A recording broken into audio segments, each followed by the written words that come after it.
Hello, everyone, and welcome to this episode of The Long and Winding Answer. This is episode number 7, and I'm having my great friend, Jean Fahmy. Jean, welcome. Thank you, Chris, for having me. This is cool.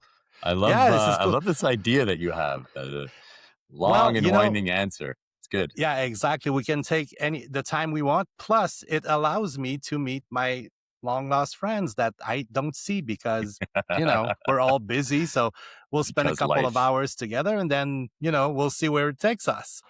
I love it. Jean, we met uh, almost 20 years ago My gosh, it's been when that we worked long. at TC. Yeah.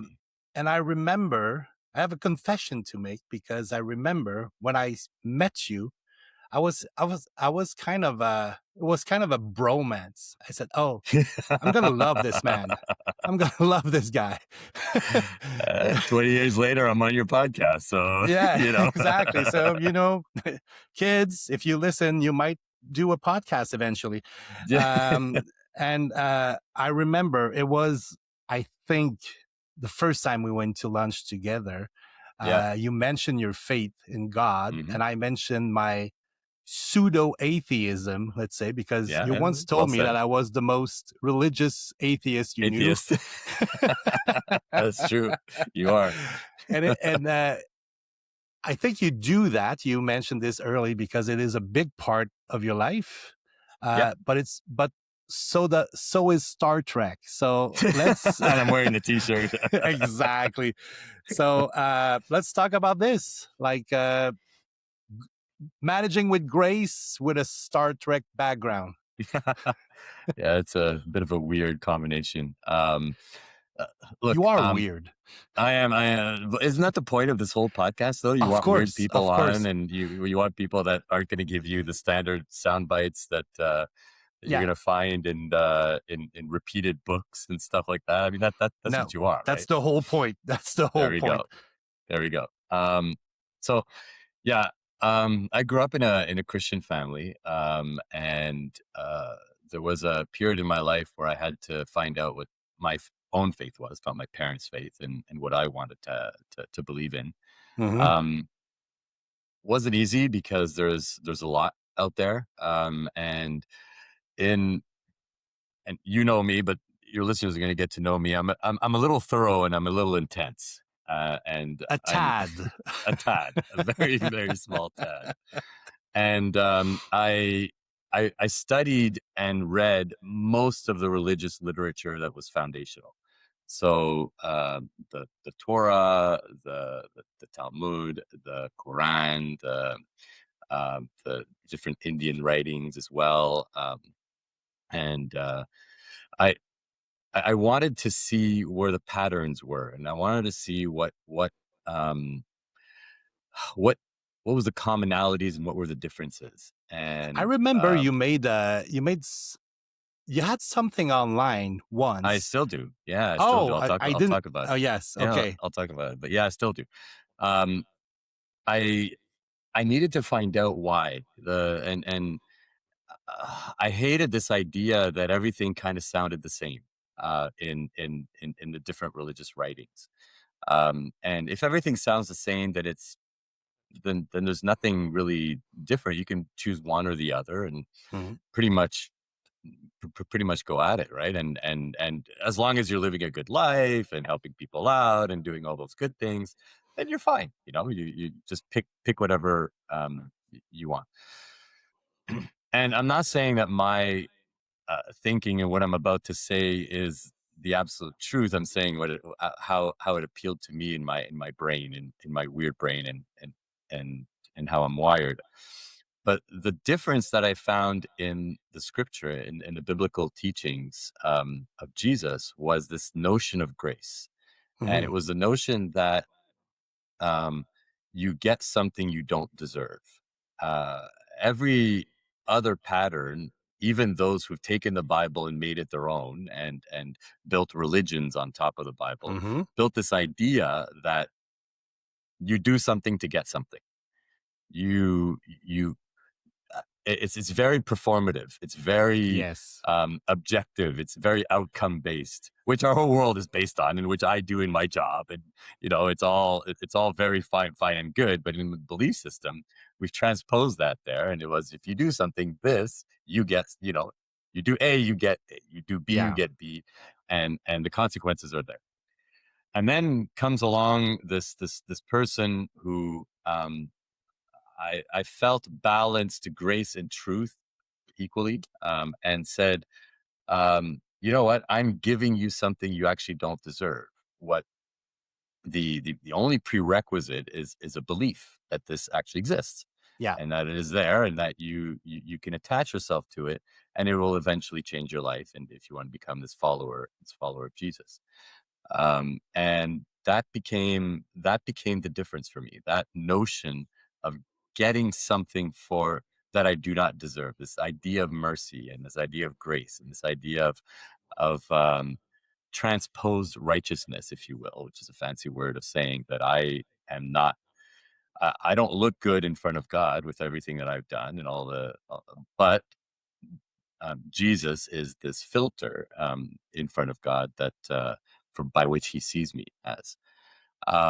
And that's the idea of the gospel, and that's the idea of grace. And once that hit me, I then spent a good amount of years, I still do, studying this idea of grace Hmm. in the scriptures. There's 432 verses in scriptures that talk about grace and talk about this idea of um, giving something to somebody for without the merit of this person needing it. Yes. And um and I've built a model around it, because that's how my brain works, building models and frameworks. And it's Grace Guy. The website is Grace. It's called Grace Guy. It's graceguy.org. And it's still online, and apparently it's being used in university Wow. teachings and things like that. Yeah, I get emails once in a while of people who say, I've taken your framework and I'm teaching it now, and I've taken this, and so I've open sourced, great my Fantastic. my frameworks for grace, which really is a discovery for me. It's just putting on paper what I feel Yeah, I and noticed discover. that you do love framework. We both love mind mapping, Yeah, and it's my life. this pattern recognition. And you're an engineer by trade, so I am a computer yeah, engineer. Yeah, a computer geek, engineer. Yes, solid geek. exactly. Oh, yeah, Uber geek. Uber geek. We'll go in Yeah, the Uber side. you're somewhere in my top 10 of the smartest people around me. So yeah, Uber Oh, geek. thank you. That's But very I don't know sweet. much people, so. I love it. You bring it up and then you shoot it down. That's Yeah, yeah. fantastic. That's my former Christian There background. we go. There we go. But you So mentioned yeah, so something. You mentioned something about not being worthy, or something you don't merit or you don't deserve. And a lot of the people I work with now have this imposter syndrome that they don't deserve recognition or their job or being identified as smart. And I correlate what you just said with that feeling of like not feeling good enough. mm, it's a that's an interesting correlation. I love the way your mind works, Chris. It's beautiful. Um, it's two different things. So the idea of grace and your posture in front of God is that you are born and you are in an environment of, and you self encourage yourself to do things that are not according to a perfect law. Yeah, And you can't get to that perfect law. That's the whole point of grace, is that you won't be able to attain. You can do anything you want in this life to try and be as good as you want. It's actually never going to be enough. And that's this idea of the law versus grace and everything that's around. And the idea that grace brings is to say, it doesn't have to be. You don't have to do all this stuff to try and you don't have to do stuff to get stuff. The No. stuff is done. Okay, the stuff was done. It's been accomplished by Christ on the cross and the resurrection and the rest. It's done. Now, believe in that. That's all you got to do is the understanding of believing. And there's this beautiful story in the Old Testament of Israel, or the Israelites that are in the desert going towards the promised land. Yeah. And they're getting quail every day. And so they're eating this quail every day, which is really annoying after a while. And they're complaining and they're like, and now they're being fed every day. But they're like Yeah. like us, we would complain and say, "Oh, I get this again," right? It And gets so old. it got old, and so they started complaining, and so uh, they got a plague, they got a sickness, they got a disease, and they were bitten by snakes, Hmm. and they were dying, and uh, God asked Moses and Aaron to put up a serpent, a serpent on a cross, a symbol, if you will, Yeah. like a statue, a serpent on a cross, and put it on top of the hill. And the only thing people needed to do to be saved was to look at it. That's it.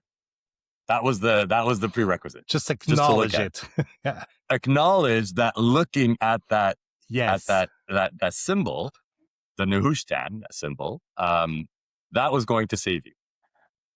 Now, it sounds ludicrous when you look at it with logic and you look at it with the reason and are the mathematical brains that we have. It looks completely insane.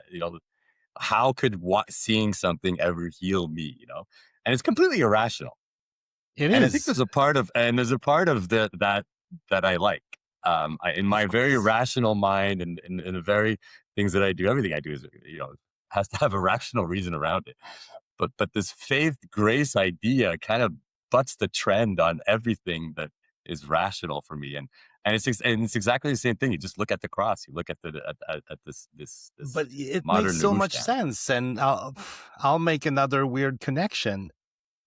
When I teach anything, well, no, let's say when I study anything and I teach it now, if you think, let's say I'm teaching someone to play golf, and we're on a course and we're 100 yards out, and there's a bunker on the right, a pond on the left, and most beginners will say, I need not to send it in the sand or the water because that's very bad. You'll miss like 2 shots. If you think about the negative, if you look at the lake, the likelihood of your shot going in the lake Mhm. is very high. Yeah, If you say, makes instead of, sense. I want to avoid whatever bad is, serpents, scorpions, whatever you have in the desert, and you focus on, just look at the positive, just look at salvation in your story, then Mm. you're good. You should, well, you're increase your likelihood of being saved or being safe. Maybe not You say saved, but safe. sure. So, I mean, there's a lot of wisdom in the scriptures.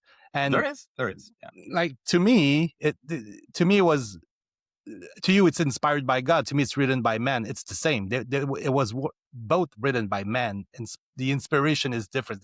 The only difference between you and me, and I know there are many more, it's the It's okay. inspiration. Sure. It's But fine. there's a lot of wisdom, and I need to tell you something. When I mentioned it to some friends that we were podcasting together today, and some people knew you, but some didn't. So I mentioned this faith you have, and some people said, why would you interview a religious man? I said, I'm not interviewing a religious man. We're going to talk a lot about God and religion, but that's not the point. And I think some people, they misplace their untrust towards And Catholic religion and yeah, the idea of God. It's completely different. and and frankly, you can't really blame them. I mean, Of course not. Yeah. the notion of what religion has done to our society is extremely detrimental. Mhm, mhm. There's especially when I mean, in our context here, we're in Quebec, we're in French Canada. Oh yeah. We've we came from the rest of Canada was mostly Protestant, but us was mostly Catholic Hmm. historically. And there was a quiet revolution where we big split between church and state, and that gave a whole few generations of um, agnostic, atheist Yep. people that rejected this idea of the control the church had on our society, and frankly, rightly so. Like I actually believe that it Yeah. was a Yeah. good Yeah. thing. There should never be any form of Christian nationalism that happens. I'm so fundamentally against that, and you know, Yes. I Yeah, yeah, that's anyway. true. And some Quebecers, especially the Francophones, because of their Catholic background, got it pretty bad. That wasn't my case. Yeah, My formative years were spent in the Catholic Church, and I remember my becoming an atheist. I don't even like the word, but I prefer to say that I lost my faith. Um, was a process, but it wasn't like against something. It was just that I believed in something else. I transposed my belief system, but it wasn't like in anger or resentment. But some of my friends, they resent their of formative course. years, Yeah, and I know some got it bad. So you're right. It's there's a context that yeah. um, It's a context of what religion has done to them in their lives and has forced yeah, on them, and it's unfortunate because it gives a bad name to real, fundamental believing, yeah, and then the grace aspects of it. They didn't feel any grace in any of that.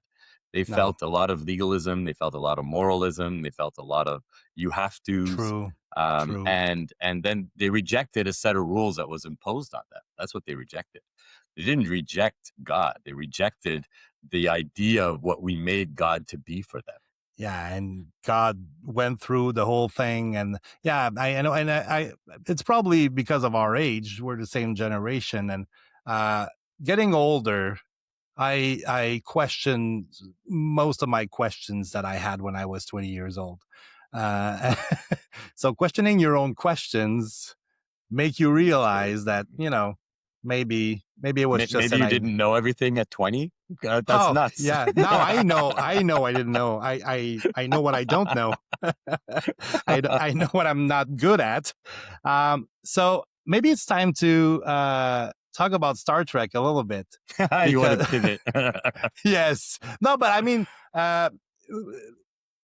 there there are there are some form of not religion but thinking systems in Star Trek. But I want to hear your thought about this because it's I read the pre-interview and it's you have some good insights on this. So Look, free ride. that's a dangerous topic to get me going on. Um, Listen, Gene Roddenberry's vision of Star Trek was a vision of pluralism, and um, the fundamental basis of it fascinates me. It's what would society look like if you didn't have this pursuit of money? Yeah, What if we had the material needs met? What if in the Maslow pyramid of needs, right? There's physiological and then security and then belonging and then realization and then self-accomplishment, right? That's yeah, the Maslow pyramid of needs. What if in our world we would have the physiological taken care of and the security taken care of, right? That's an initial premise of Star Trek, yeah, one yeah. of the initial premises and the assumptions that it makes. But Y- also in a good in a positive way, not In a in a positive way, yeah, but not in a brave new world kind of way. exactly, exactly, Yeah, exactly. yeah, He takes the very optimistic view of life. yeah, Um, and which goes to another one of the assumptions is that fundamentally people will use this new type of society for good, right? And it will use it to explore, and will use it to boldly go, and to be able to seek out new civilizations, and to Hmm. be able to and working together coherently, in the Federation, if you will, which Yep. is the basis of Star Trek, and the differences, the diversity that Gene Roddenberry's initial vision was to think of, where everybody needed to work together towards a common goal for the good of the Federation, mankind, and all the rest. Now, it took many different turns, and there's a lot of different ideas that came out of that. But what attracted me initially was this vision of, how can we work together? All of the needs are met. Now, how do we use this for good? And how do we use very advanced technologies, which has been my life's work, to Yes. to contribute to more advanced technology? But how do we bring about this world? How do we get this notion that we can, that diversity is a strength, and that we Hmm. can work together to be able to. I mean, Star Trek broke, the initial Star Trek series broke barriers on TV, right? It was the Oh, first yes. interracial kiss, right, between Yes. Kirk and O'Hara.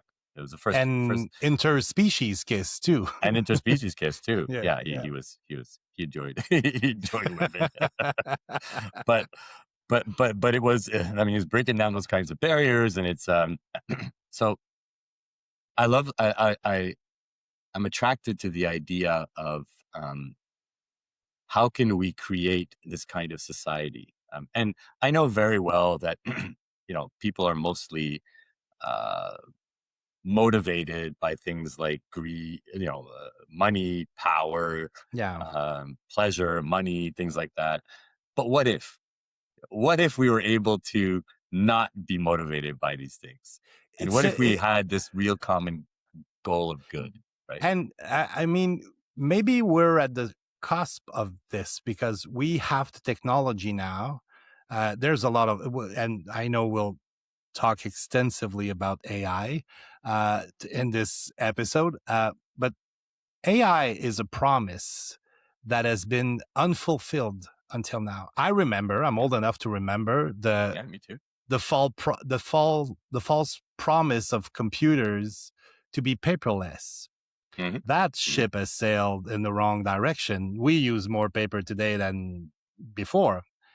But the good side of this is we produce tons of data and knowledge and writing that wasn't possible before. I think the Now maybe latest is we're yeah, go. I think the latest is we produce in a day what's been produced in the last 50 years combined, or something like Oh, that. It's yeah, it's it's it's insane.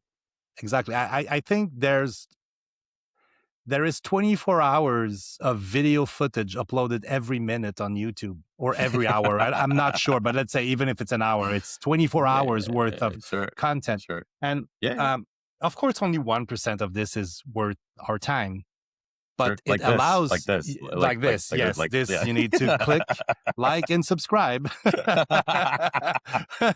It's the I first time love I say this. Maybe the algorithm will, it. grant me something. Uh, but this promise is here now, and maybe if we remove the labor, not work, labor. Hmm. Hmm. The etymology is important Yeah, here yeah, yeah, from mankind, yeah, humankind. Uh, then maybe we can become our full selves and yeah, live in this utopia instead of dystopia. And I yeah. think Star Trek wanted to That explore was the that initial premise, possibility. right? Yes. And the idea was, how do you solve problems in this Hmm. kind of environment where, you don't lack the physiological and security needs? How do you solve problems? And the clash of ideas between the Federation, which is based on the idea that you can solve problems through diplomacy mostly, Hmm. Hmm. and other species that would solve the like, through violence, for Yeah. example, Or force. or Maybe. Oh, yeah. yeah, or others like the Borg that would solve problems through assimilation, right? And so Mm. there's a lot of the the clash of ideas was, how do you resolve issues? How do you resolve conflict? Um, how do you restore dignity? What's the intent? How do you choose integrity when it's not easy to choose integrity in the decision making process? Yeah. And like, I'm wearing the Next Generation T-shirt that influenced me when I was a kid. Jean-Luc Picard's leadership style I thought No, was fascinating. Picard and Kirk have completely different leadership styles, Very. and that's I interesting. tended towards Picard. Yeah, to the question, Kirk or Picard, you should answer Picard over Kirk, but first series over the new series. Yeah, but I got very attracted to Picard's Yeah. way of solving problems, focusing on the human, focusing on the diplomacy aspect, focusing on. I mean, there was action sequences and everything, but the Hmm. basic idea was, um, how do you keep people's dignity and still get everybody to be a winner, right? I think From the principles. there's a lot of the psychometric disc test in Star Trek. Like Kirk was a red, like dominance and Oh yeah, focus on the goal. the alpha Uh, male. the Ooh. alpha male, yeah, the '60s too. Picard was able to be that, but he was also an idealist Hmm. in some ways. Yeah, And you have Spock and Data who are pure blue, data driven, and and you have a few big birds yellow like myself who like focus on people and they just want everybody to enjoy everybody to be themselves. happy. Yeah, Typically, they're exactly. they're in the med bay. Yeah, exactly. Well, physicians choose Yeah, that profession. They should that choose is true. that profession That's true. Yeah. because they have that feeling, not because they're good. They have good grades. That's the No, worst idea I agree. possible. Yeah, I yeah. agree. So you mentioned a lot in the last 20 years, and I think we share this, but the importance of kindness. And you wrote Mm, something. You said kindness is the only true superpower. yeah, Let's riff on this because I actually believe that. yeah. So you know, in a lot of the experiences that we live in our lives, we we get hit by something, and then we react to that something. It's Yeah, the pattern that we live, right? yeah. And we react to it often with self-preservation. Our reptilian brain kicks in. It's fight or flight, and we want to be able to preserve. I mean, that's how Hmm. we're wired, right? We want to be wired to preserve ourselves and to preserve the ones that we love. Kindness is something where you decide voluntarily to go beyond that reptilian basic instinct and to say, let me think of the other person first. Let me. It's actually, I mean, I'm not going to hide, it's a biblical concept as well. Love your neighbor as yourself. And it's the Yes. second law after loving God and the rest. And in that, the whole law is accomplished. But the idea of kindness is to say, I'm going to do something for someone else just because. Just It's because. this grace idea too, right? Yes, It of flows course. out of the idea of grace. And in my life, I can pinpoint the times that when that happened, things changed. And this idea of being able to give without expectation of return gives this idea of paying it forward and Yes. and and inciting people to do the same. And it actually feels good to Yes. give, like, and it's this very irrational idea that there's more pleasure to give than to receive. Hmm. Hmm. And and the alpha males, will say, well, if you give too much, you're going to get taken advantage of. And they're not wrong. I have been taken advantage of. Yeah. And I was an entrepreneur. I started as an entrepreneur, this 28 years ago, and built businesses. And I was a naive entrepreneur when I started Hmm. way back in the day. I believed everybody was nice, everybody was Yeah. good, and then you realize Newsflash. it's not. Yeah, it's not true. Some people are Yeah. not. I'm not going to use vulgar terms, but some Or people names. or names. We know some. Oh, it's amazing. Yeah, we do know some, and we've had common experiences with some. Yeah. But some people, yeah, some people don't act that way, don't think that way, and Yeah. they think it's very reptilian, fight or flight, and if ever you give too much, they'll take advantage of you. And but I still believe that the if if we do an extended hand to the people around us, it'll change the world. I Do think you it's really think the only true superpower that we have. do you think kindness absolutely requires empathy? Well, yeah, Because the lack is probably in empathy and not in kindness. I agree. Um, Kindness and is the result of empathy. probably yes, exactly. But empathy, I've noticed this probably because I'm a super empath to a fault. To a very Um, big fault. yeah, Yes. and so you mentioned being taken advantage of. That's it. If you're an over empath, you can actually give more than you have, or let's use the term you use: you give more than they deserve, Yeah. and then it's a pattern. So it's easy for a non-empath empath to take advantage of you. You're absolutely right. And what I tell my empath friends Yeah. like you is that um, the one saving grace that you have is boundaries. Yeah. It's the only Yes. thing. It's the only thing that's going to save you. You can't Mm. stop being an empath. It No. is who you are. Yeah. And you won't stop feeling what other people feel and wanting to help in terms of what it is that they're doing. But knowing where your own limits are and knowing how to give until you are done, not until they are happy. That's not the right way to give. You give until you have done and Yeah. hit your own boundary, and then you're out, and then you've done what you needed to do, and you were It's true to yourself, but you stayed. You protected yourself too. this is very interesting what you just said, and the word that resonate. You didn't say the word, but it sounded in my head. Until you're depleted. If Well, you're we depleted, want you to yeah, stop before you get depleted. of course. But I want to make the point. Like I'm an introvert, so social interactions, one-on-ones, virtual like this, it doesn't drain. It drains me, but less. If I Mm, go to a party and I have to speak to like 5, 6, 10 people, you're out. people will think I'm enjoying myself because I'm a Mm. people person, but I get home and I need to sleep probably in the car. I'm drained. I'm depleted. Not because I don't like human interactions. I love it, but it depletes me. Hmm. On the other hand, an extrovert will be energized by Hmm. this.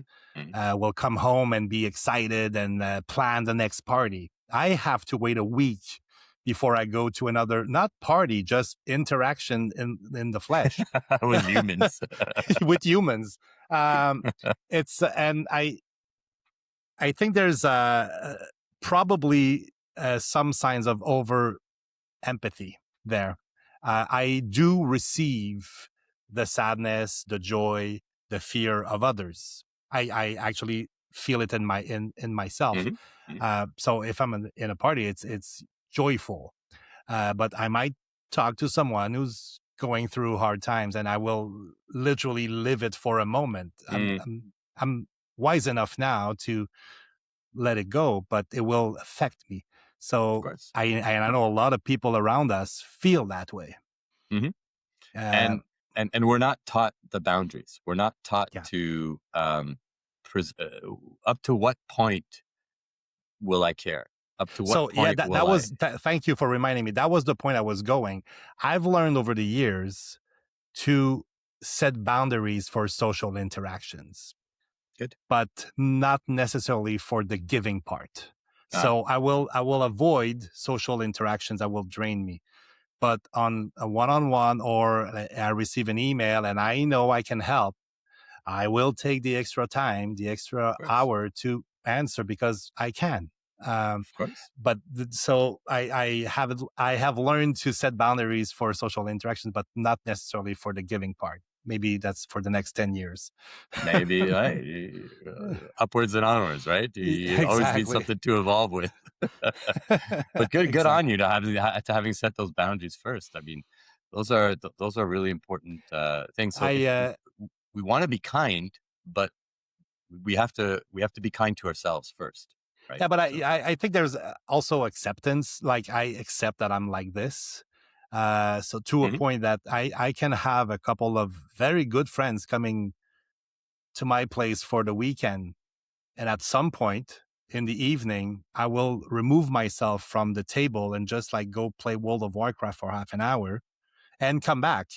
And nobody's looking for me. They know I'm in the house, probably in front of my computer, doing something completely different. And then I come good. back and but because I've said it, Hmm. they know it. They don't find it weird. They might think it's weird, but they accept it because I mentioned that Yeah, but I mean, I need I that mean, 15 minutes. Yeah. if first of all, if they're your friends, they've known your weirdness, so Yeah. Yeah. it's kind of comes with the package. Exactly. Yeah, exactly. Uh, you, I mentioned the superpower of kindness, but there's, I think, another superpower you have. I think I do too. It's is curiosity, Mm, like mhm. wanting to learn something else, and I think it's kind of a trait that us atypical thinkers share. Oh yeah. Yeah, It's beautiful. It used to drive me nuts, but I've learned had to learn to embrace it. yeah. And I mean, something like a Star Trek kind of really gives you this Oh, idea of being curious and what's out there, and the rest of the world. But um, I I learned that everybody has an actual story to tell, and everybody has something that they could potentially contribute to. yes. Sometimes you got to dig really deep and Hmm. long and hard to find that thing. But I'm gonna stay with this idea, this assumption that everybody has something that they could potentially contribute, At least uh, should. or at least should contribute. You're right. Yeah. Um, Yeah. and so there's so much out there. There's so much to learn. There's so many stories to hear, Hmm. and the more you know, the more you don't know. And it really is this idea that um, wow, the world is amazing. The It world is. is complex and beautiful and layered and intense. And when we reduce things to one simple idea or one soundbite on a news thing or one Yeah. headline on an article, and it becomes the whole way of thinking, it drives me nuts Yeah. because life is so much more than that. It's so much more. It's so much deeper and so much more complex, and the nuances are everywhere. And the shades of gray, and colors and everything that is out there. And especially these days with the populist movement, there's this idea that Mm. it's just reduction, Yeah. and you reduce complex ideas into one liners, and everybody's on and on both sides, one liners Yeah. on this side, one liners on that side, and that's the debate. And you're like, And oh, I blame the media for this because I know it's systemic. It was bound to be this way. it is. If you know the stats that 70% of people will only read the titles. Of course. Yeah. So Yeah, it's brutal. if that's true, and I know it is, then the media will focus on that title or Look, announcement or way yeah, of putting it, and that is oversimplification, and there's no nuance. It's if you say blah blah blah, then that's it. You that's read it. this, and everybody internalizes this sentence That's with their truth. own belief system. Yeah. So they're compounding their own biases. And you and I have both worked in media for a long Yeah. time, and so Yes. we know what the leverage We is know in the tricks. media. Yeah, yeah, Well, I mean, yeah, how do you get money in media? I mean, how do you make yeah, money? Just to for the shareholders or the owners to be happy. It's clicks, it's eyeballs. It's I yeah. mean, we both Traffic. worked Yeah, in this. Yeah, we both worked in this world where you had to generate more eyeballs and more traffic. That was our whole model. That was our whole life. Now, the only way to do that now with even more advanced algorithms and with AI is that you start segregating and polarizing people, and you're going to get more clicks. I mean, that's yeah. the whole that's the whole It's a point of whole it, right? idea. Yeah, yeah, And so exactly. we were creating a divisive, reductionist, loss of critical thinking society, where curiosity isn't even isn't valorized anymore. We used to want to know more. We used to want to seek out the different aspects. We used to have healthy debates. I did Oh, yeah. debating for 16 years. I did debating in university. You've known me. I did. Oh, yeah, I was in charge of the debating competitions in Canada. I love debating. I love this idea of let's look at it at this from all the different angles that it could exist. Let's it's a diamond. The subject is a yeah. diamond. It's got different facets. Let's analyze those facets. And every facet has some type of value in it. Every person's got some aspect to bring to the story. How do we bring all this together and just have a healthy debate? We don't need to agree. We don't need to Exactly. get to a Yeah. point of saying, okay, you know what, you're right and I'm wrong. You know, I mean, we don't have to say that. You, We can we you, and I think you're right. One shouldn't win a debate. It's not a win. It's not a win. There's a Yeah. winner because it's a competition and I do it. Yes, But in a competition setting. Yeah. in a real societal debate, there is no point of being a winner. It's the point No. to understand the other, Yeah. right? Exactly. All I want to do is understand. And I may very well go home with the same opinion I had before, but I will have a new aspect to my diamond, and I will have a Yeah. new facet to which I can reflect on. Yeah. And But and bringing all these facets together, I think improves us as humans and makes us more kind. I Um, agree. we we can only be kind if we actually, which comes to the empathy point that you were saying. We can if we don't put ourselves in the other person's shoes, if we don't understand where they're coming Mhm. from, how can we possibly even build anything? Like how can we get to this idea of a society where diplomacy is our first weapon instead of you know Yeah. um, hitting on each other? It's a it's funny, but it might be also very, very human to this want of winning. We're probably the only species on the planet who can die alone in a bed. Most other animals die strangled by another animal, uh, like all the Yeah, time. yeah, that's a I fair don't point. know. Yeah, so in our nature, we have to win, like this fight or flight capacity that we have, or reflexes that we have, comes from millions of years of evolution in our like tiny brain. Um, and my point is, I think we love competition. Look at what we've done with everything. We have world champions of anything. Yeah, There's a yeah. world champion of wood planing. There's such a thing as a world championship of wood Okay. planing. Of course there I'm a is. woodworker, so I've I've learned it. There's a world champion of I don't know, sanding 1p the farthest. I'm sure somebody is measuring this. We have Olympics. We're in the Winter Olympics right now. We want to know which human skis the fastest, straight in curves with tight curves, loose curves, or like downhill Bumps. Yeah, bumps, everything. yeah, We need that yeah, somehow. yeah, yeah, yeah. We And need a not hero. we need yes, we need heroes. And that's not even 1% of 1% of the population. If you win a medal in the Olympics, you're in the fringe of the 1% or 99 percentile of human Yeah, population yeah, ever, yeah. ever. And you've Uh, dedicated your life to it too. yes. And yeah, Yeah. it's a fascinating notion when you think about our need for kings or a need for heroes or need for somebody to look up to or tell us what to do. And yeah, it's Probably need for guidance too. And I yeah, think Christianity stems from this. Yeah, We need yeah, leaders. We need we do. thought leaders and Yeah, models. And Jesus is a great model to have. I mean, what's not to like? but Plus, if you're hungry, he can help.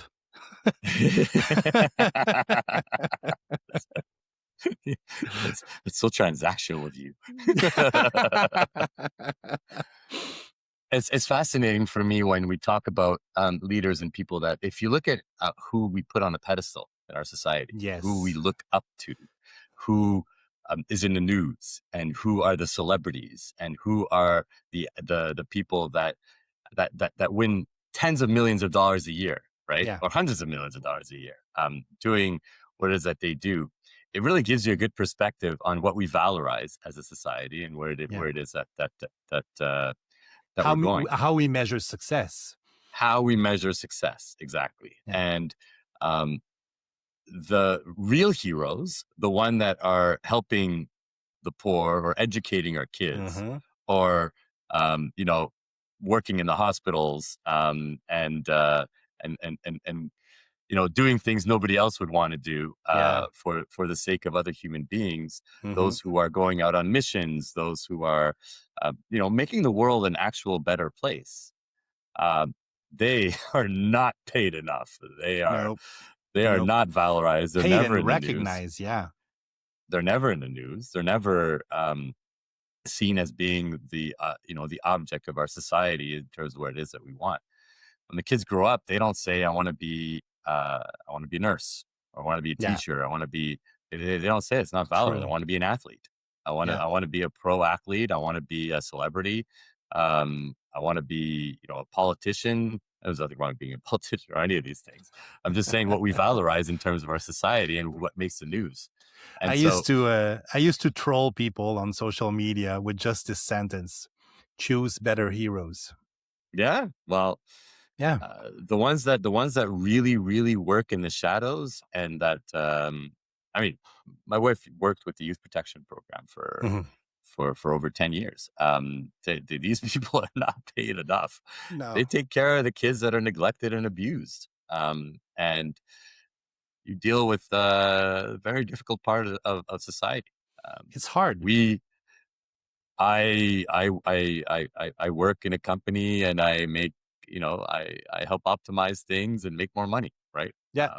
Yeah. That's a lot more valorized than somebody who's helping, a child go through the trauma of having been abused by their parent. There's a and this goes very deep. Um, Look at the earliest societies. We mention them by hunters gatherers. We forget all the rest. The hunters and the gatherers were the ones who were go out of the camp and hunt and gather. Hmm. But that's probably 10% of the population at the time. You're right. There was the administration Most of the people village, the teaching of would the be kids. exactly, and Yeah. the elderly, but the Mhm. elderly was a foreign concept. But we had a lot of more people in the camps, in the huts, than the ones going out to hunt. It was That's true. going out to hunt was a dangerous job, Yeah. and probably required courage and like some sort of craziness. But most people stayed back. We never mention those. You're right. But if you look at the production of those Homo sapiens, we have pots and tools that was mainly aimed at the ones who were in the camp, the ones who were flinting stones, napping stones. They were the ones like staying in the camp, and they were building tools for the few tens or dozens who go out to kill a mammoth or something else for the winter. Hmm. But they were the majority. And in society now, we like epitomize some leaders or You're right. and our um, our craziness about like billionaires. Like if it's a thing, you're not a billionaire. You might have billions of dollars, but you're something else. You're an entrepreneur, you're a business maker, you're whatever. But why would we mention them by this name, this acronym? Like Why? I don't because know. that's what we value, right? Yeah, probably. That's what we aspire. That's what, and the more we predicate this, and the more we promote this, the more we create this divisive model, right? Or we want to point out that it's bad too. Like if you listen to a lot of people, it's oh, he's a billionaire. Like it's a bad thing. It could be Yeah, a bad thing. I agree. It could be a bad person, but most of them are successful people. there's a lot of media around that, Yes. media fault around that too, right? When we only talk about some billionaires, a handful of billionaires, and some of the stupid things they do, um, we we promote the idea to equate all billionaires to that. I've Yes. I've worked for a few billionaires. I've known a few billionaires. They're solid, great people who contribute enormously to society, Hmm. not in the news, not No. in they don't want to be in the news, but when you actually get to know them and you see what they do for the people around them, it's awe-inspiring. Yeah. And it's well, thank you for having this heart for people. You make money and you deserve to make money Yeah. in the capitalist, you know, movement that we're in. That's great. And how they give back and how they don't want promotion about how they give back is it's just beautiful. It's great examples that Yeah. I've And had in my life. this reminded me of my second startup. For some reasons, the investors were English speaking. My first startup was mostly francophones. The second one was I dealt with English speaking people, and this older man asked me if I knew what was the difference between francophones and anglophones in Quebec. I said, "Duh, it's language." No, it was religion. Mm, And he point out that most francophones were from Catholic descent, and most Anglophones were from Protestant. And I know where for you're going. Catholic, to make Yeah. money is a sin, Hmm.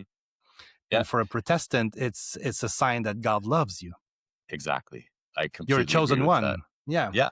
Yeah, yeah. Well, it's a sign of blessing and blessing. prosperity Yeah, grace. and yeah, yeah, Yeah, everything is just grace. yeah, But in the Catholic religion, with the idea that you had to give money back to the church, or you had to yeah. work so that you could give money to the church, um, Atone. the, to atone, they developed this notion of "né pour un petit pain" in French, Yes, which exactly. is loosely translated in English as "you're born just to eat a small piece of bread."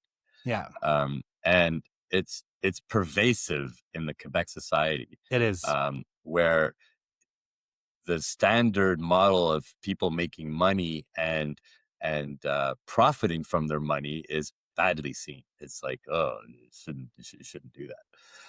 Yeah, So you I, know, I I've lost the first time I made money doing business. I've lost some friends. well, yeah, me Yeah, too. And who said, "Oh, you're one of them now." yeah, I'm still the yeah, same guy. yeah, Yeah, no, it yeah, defines you for yeah, some people, yeah, unfortunately. exactly. I want to put you on the spot on something, and there's a Yeah, you haven't serious put me on the question. spot yet. This is the No, first time no, you think you're putting me on the that spot. was rehearsal, man. Nice. But there's a serious question after that. But you once finished eight in an eight contestants cow presentation contest. And I want to know what a cow presentation is. Oh man, it's a humbling story, but it's a story I love telling because I I'm gonna start off with the bragging part of the story. I've won many awards in my life. I've been blessed. I've won many Yeah. awards. Last 2 months ago, I won Innovator of the Year award for One could infotech. say you're an award winning friend. Yeah, that wasn't the word some of my friends use. More like an I'm a award better whore friend. is Yeah. what what I've been called. But I won his Octas, which is the IT Yeah. Congratulations. I saw that. Yeah. award last year Yeah. as well. And but I mean, I've been blessed to win a lot of Mhm. awards, entrepreneurship awards, innovation awards, technology awards, and stuff. And I'm always very grateful to be recognized on those things. But uh, the story of the cow showing was grounds me and reminds me that you know, don't get your head too big. Yeah. And so this is a story of me meeting almost 27 years ago, meeting this beautiful woman at university in a Hmm. Christian group. So it was a group of Christian people getting together. And I meet her there, and we start seeing each other. And and I don't know. Frankly, I didn't know, you know, what she saw in me at that time, but you know, we started seeing each other, It's one and of those mysteries. oh, it really is. I mean, you've met her, right? I mean, She's out of your league. I'm married up, and uh, I discovered from her Hmm. that she grew up on a farm, on a milk farm, Oh, and she's second of six sisters, and I'm a city guy in tech, like, and I meet this girl that I really like, and she's a farmer's daughter, studying criminology at university. And so the inevitable happens where I meet the parents and I go and see the farm. First time I get there, I run over a skunk. So really great impression, you know, when you when you meet the city father-in-law, slicker. the future father-in-law for the first time. And I think I'd never seen an actual cow In before, the you know, having flesh. met her. Yeah, in the Yeah. flesh. Yeah, you Yeah. see the pictures and you learn about cows and the moo and everything when you're young. But I don't think I've ever It's a seen big a cow. animal. It's a big animal, and when there's a lot of them, so they had over 100 heads, right? And so Oh, it's wow. a Yeah. pretty big farm. Yeah, so um, I mean, and these are some of the most hardworking people in the world, Oh, and they feed the world. they feed the world, and that's another group of people we don't valorize enough in our Oh, society. yeah, exactly. What's in our plate comes from people that get up at 4 in the morning to milk the cows and to get the milk in there, Hmm. and to Hmm. we don't valorize that enough. But I didn't know any of this until I met this family, and I met my my my father-in-law, my future father-in-law and mother-in-law. And it so happens that my father-in-law was in charge of the Holstein regional thing. And so and Holstein is a type of cow. It's a type I of, know. Yeah. I didn't. so, so and what they do is, which mind blown, what they do is they have beauty contests for cows, right? Yes. And, every, like, multiple times a year, and this time was the annual one of the region that my father-in-law was taking care of. And I had been dating Eliane for, I don't know, maybe a year. And my By my the my way, that my means they see the difference between cows. it's a science. It's a Exactly, science. right? Like, he spent time explaining to me the how you judge the beauty of a cow, and Hmm. it is it is intense, man. When you don't come from that world at all, and you're sitting down in front of a 6'4" bulky guy with big hands because he works on the land, Yeah, and who tells you about, you know, this is how we judge a cow. You listen, you and listen. You you listen. learn a lot from how to judge a cow. Anyway, so there was this competition happening, and they were doing the beauty contest and everything and bringing them all around. And I had the talks with with Ilian's dad, and the last competition is one for the public. And it's the old timers that can come in and you can kind of, Yeah. you know, and I don't know if it was courage or idiocy, but the line is actually very thin between the two. So I I tell my father-in-law, I say, look, I'd like to go. I'd like to be in that. I want to show off a cow. I mean, Yeah. I see Curiosity. Yeah. I see Jan's sister do it, and then, you know, how hard could this be? Yep.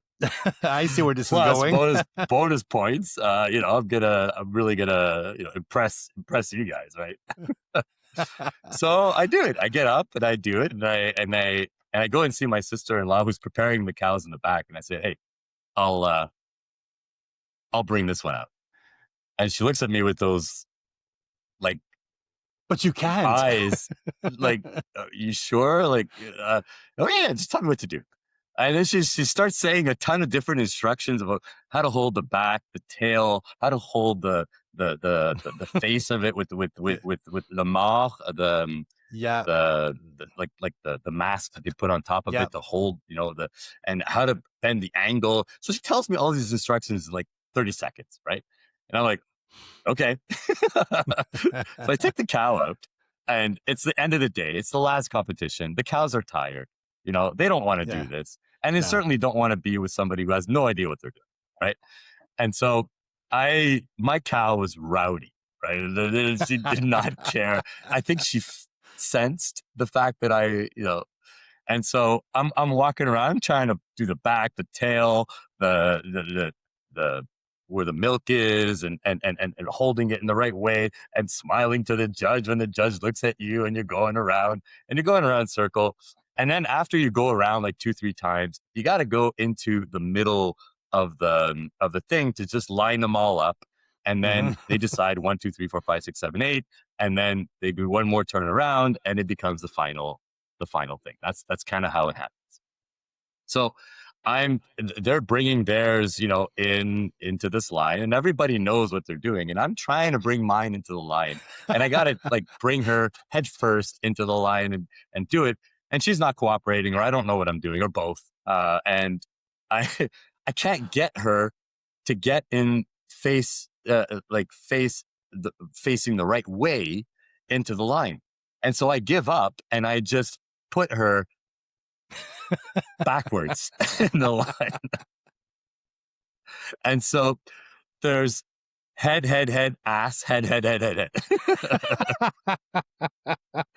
And I'm standing there, and my in-laws are laughing their heads off Of because course. I've given up. I'm like, look, she's in line. That's as good as it's gonna get.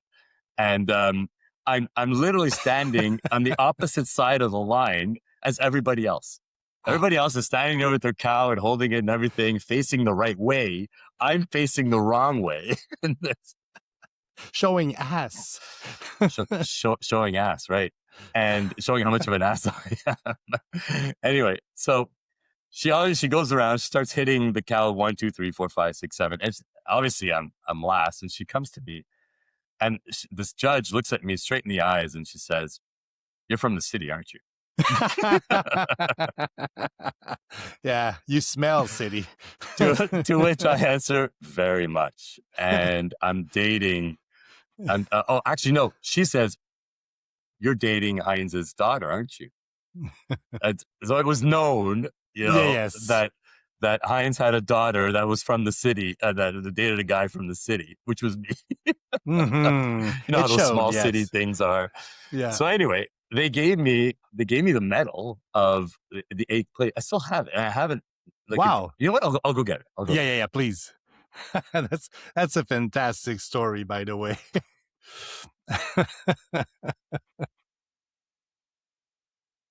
And this was 26 years ago, right? 26 years Yeah, ago. So this is the medal, 8th place. You can see here the fantastic. 8, the big Old 8. timers, yes. Old timers, because that was, the people Yeah, that yeah, came from yeah. the public and everything. It's been so long, the little metal thing came Yes. off, got unglued, but it's kept the ribbon, 8th place. Now, and you know what? I'm proud of it.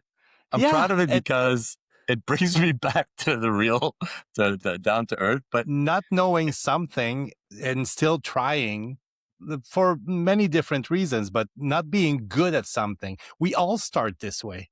They all I did, did, by the way. exactly. They were better than you, but they all started somewhere. They Yeah, all much made the younger, same, yeah, but much yes. younger. They all made the same mistakes. And you'll see how my weird mind works, because I have a point to make between cows and atypical minds.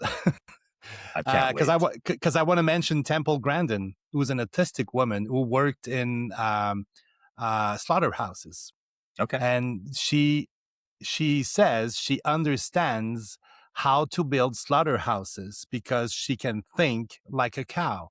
She would get down on four and walk the slaughterhouses uh, process, and she would notice that there's a rope there that might look like a snake. It might scare off, and they would the worst thing that could happen in the slaughterhouse is cows backing out Okay.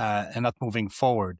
So she wrote many books about this, but she also wrote um, visual thinking. And to me, it was the realization that not everyone thinks in pictures. Mm, I think in pictures and mind mapping and my stories, even though I'm very good with words, I have pictures in my head. Most people have language in their head, and thinking in pictures. And I know you're a very systematic person, even like systemic, and yeah. but you also have these pattern recognitions and detection, and that's the point I want to make. Like, this way of thinking is not common, and you are much better than me at working with like large companies. Like, I tried it once. This is where we met. Yeah, Didn't I work know, out. but But I got you found a way. I found a way. It's Yeah. not something that oh man, I was like you, I mean, we were in the same place Yeah, together. exactly. And Yeah. I had the privilege of being able to work in that place with you. But the politics killed me Yeah. of the place, especially that one person that we know. Yeah. um, and it's I told myself never again I would do it. So I did a lot of startups, I did a lot of Yes. consulting, smaller companies, small and medium sized companies, not the big Hmm. ones. And I found a lot of joy in that. And then the siren call of bigger challenges, came, and I I found a way to be able to do it was to be very, very clear upfront in the interview process. Very like Nice. abundantly clear to a point where I'm okay not getting that job if you can't handle that. And I know it comes after 28 years of experience and Mm. being comfortable enough to know what you're good at and what you're not good at and what you can get paid for and what the world needs, the ikigai and everything, and understanding that. I get that. But and in this current job, for example, in my interview process, I had to tell um, the interviewers and my now boss, I am an entrepreneur. I will do things. I will build things. I will disrupt things. That is what I do. If you're looking for somebody who's just going to maintain, I'm the wrong guy. And I Yeah. wish I'd known this, 20 years ago when I started, having different opportunities and stuff. With bigger companies, um, I I needed to say it, and so and I said we're going to do all the psychometric tests and we're going to do all those things, but I'm going to tell you right away what they're going to say. I know I've done Yeah. enough of them. They're going to Yes. tell you that I'm a disruptor. They're going to tell you that I'm an innovator. They're going to tell you that I want to create new things and I want things to work better. And so if that's what you want, I'm your guy. But if you Your don't want your that, your green must be very high in my this. green, yes, Yeah. yes. Yeah, it's abundantly high Yeah. on the green. So and fortunately, in this case, it was a point. So I work for Kruger, and they do pulp and paper. And Mr. Kruger is a 120-year-old pulp and paper company, family owned still by the Kruger Yeah. family, Private. Yeah. uh, private family owned. Mr. Kruger is 80 years old. Still very involved and still very present and very entrepreneurial. That's one of the Yeah. values of the company. And they created this role. They wanted somebody to build the AI department, the data and AI department at Kruger for across Kruger, which is a very big company. And there was this mix of entrepreneurship, as Yes. we can call it, with the values of big companies and things like that that are there. So that was the way that I was able to reconcile the two. I'm going to tell you, politics still kill me Yeah. every day. And, there's still some situations, there always will be anywhere, I know, but it still kills me. And it still drains me, probably the same way that you get drained in a party. Oh yeah. When you talk to people and you got to go home and sleep, politics do that to me. They suck the life out of me Yeah. because it hits everything in my idealistic world that is not people. I have such a hard time with people working for themselves. Such a Yeah. hard time. I still don't get it. I'm 50 years old. I still don't get people that are getting a paycheck from somebody and saying I'm working for only me. Now, I'm not saying you need Yeah. to get abused. You got to think of No, no, no, yourself and no. everything. Yeah, yeah. But but instead of thinking of the benefit of the company, you're only thinking of the benefit to yourself. Yeah. And And your ooh, own man, that gets me. self-branding Your kingdom and building, your oh yeah, that kills me. you're building an empire inside the empire. Oh, We yeah, oh, that's and brutal. I think we can safely say that the company we worked together at, we were both let go for telling the truth. Yeah, it didn't work Uh, out because no, yeah, and it was fortunate timing because my wife got sick right after, and I yeah. was able to be there for her. But the yeah, we were. It was a massive game. We're not going to go into this No, here, no, but no, no, it's no. it was a massive game of you know what? At the end of the day, it's all egos, Yeah, me included. It's all of egos, course, right? of course. It's all about my view of the world versus your view of the world, and your basic instinct to protect what it is that you want to have, and my Mm, basic instinct to protect what I want to have. That's yeah. all this is, right? It's just a bunch of egos clashing everywhere, and that's mostly what business is. But there are also these, well, this corporation, but also these big corporations, and I'm glad if you've been lucky enough to work with larger companies that maybe are less like this, but they mostly start every conversation with no. And you and I start our conversations with yes and. Yes, and yeah, Yeah. Not yes, it's but beautiful. yes Oh, and. yes, and let's do it. Yeah. Let's I like a few buts here and there, but but but no, yes, I and life is beautiful. It's full of surprises. It's full of if you start opportunities. It's full it of with things. this posture, yes and, you're opening yourself to the other person's ideas or views or beliefs. Yeah. If you start with okay or yes, but is actually like No. a no. Yeah, it's a no. I'll say yes to be polite, and then I'll show you how wrong you are. Mhm, mhm. If you say yes and, you're opening yourself up to something new. You might not agree, but you're opening up. And these corporations sometimes they start everything with no. Probably because every single one of them is protecting something. They are, and we Yeah, all are, right? We're yeah, protecting we're protecting our fiefdom of what it is that we think is there. What do we th they're evaluated what are they evaluated on, right? They're evaluated on profits, they're evaluated on perception, they're evaluated yeah. on what the shareholders or stakeholders are going to think and are going to say. Um, I One of the sweet spots that I've had in the last 10, 15 years in the work that I was blessed to be able to do is to work for single owners or sort of to work for families that are sort of to work for families. So I work for the Families, yeah. yeah, I work for the Ashkigwal family. I work for Mhm. Paul Martin's family, and I'm working for Kruger's family. And so there's a different mentality there when it's family True. owned and there's a lot more. They have a lot more um, control over what we can Hmm. do internally, and there's a lot more leeway than the times where we work for publicly traded companies or Yeah, things that where you need to manage perception enormously um, and innovation. I'm an innovation guy, and yeah. innovation is. in publicly traded companies is often seen as a punchline or seen as something to be put on for Checkbox. yeah, it's a We're checkbox. doing innovation. And it's often seen that way.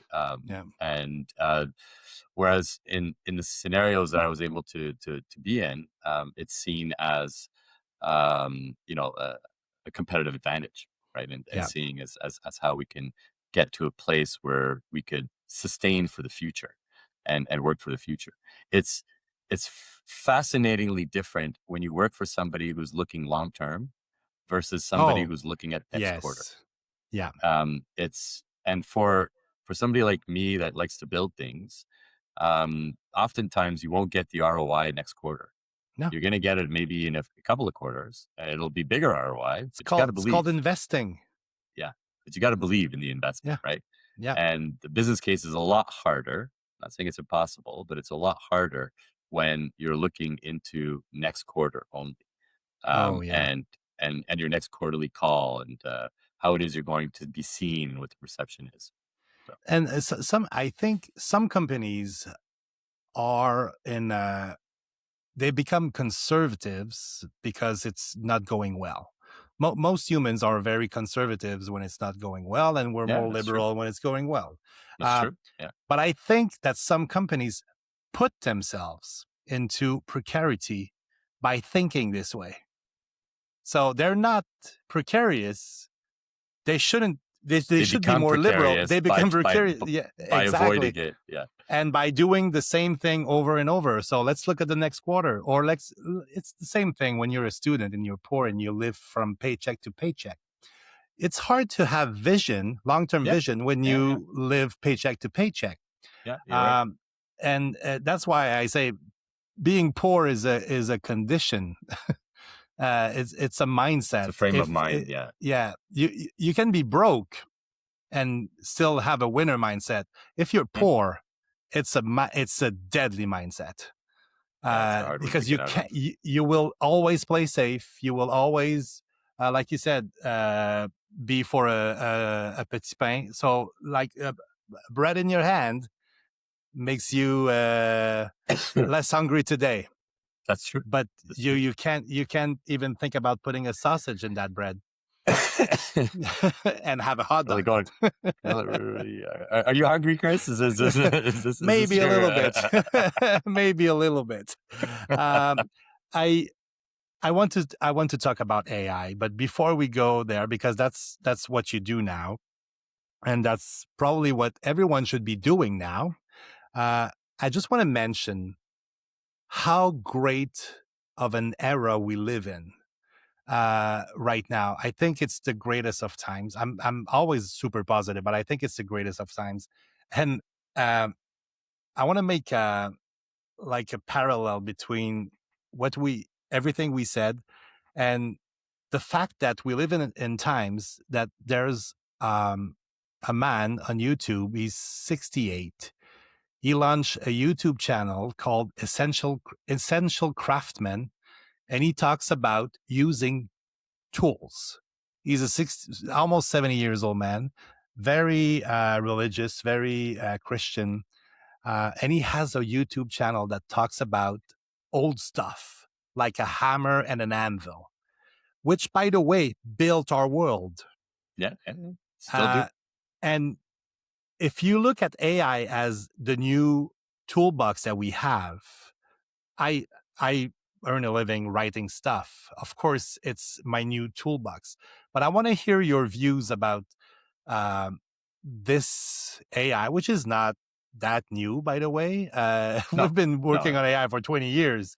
It's just that Yeah, ChatGPT launched in 2020 and everybody got crazy. And it that's is generative AI. It's different, but yes, very yeah, different. Thank you for pointing that out. That's very yeah. different, but it's becoming very, Yeah, very good. it's So, became synonymous in the mainstream as the word AI. Um, but you know, for those of us who've been working in data for 20 more plus years, yeah, and we understand that data is actually at the core of all modern technology and everything that we're doing.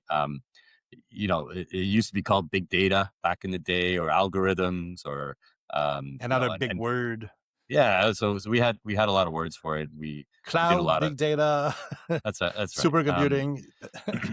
So what AI is the acceleration of all of that, Yeah, and we're there's obviously, like you said, a tipping point that happened when ChatGPT came out, which is a form of AI, which is not all of AI. It's a form of it, where you retrieve massive amounts of content, you augment it, and you generate something new out of it. It's called RAG, yeah, retrieval augmented generation, and it's great. The models are getting better and better every day, and you're able to do things that you were not able to do before.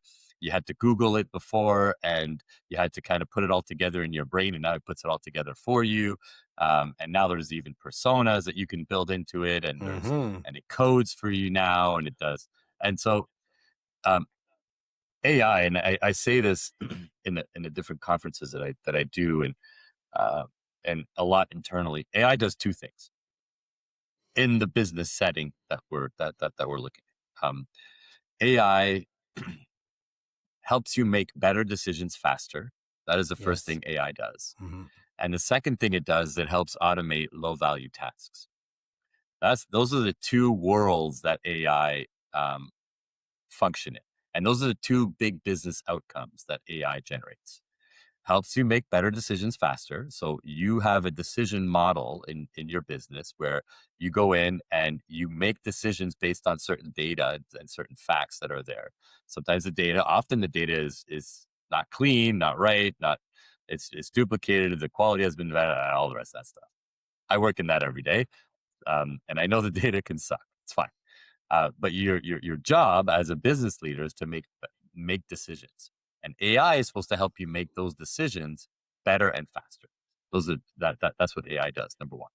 Number two, we are all bogged down by low value tasks that we do yeah, that don't generate the kind of value that we needs to be in our day, but we waste time on things that are not productive or that need to be done, or people on Excel sheets copying fields from one to another, or manually processing a data point 4 different times from 4 different systems, and because that's how it was built on the legacy model yeah, and they didn't have a big view of it. That's how it is in all traditional companies, right?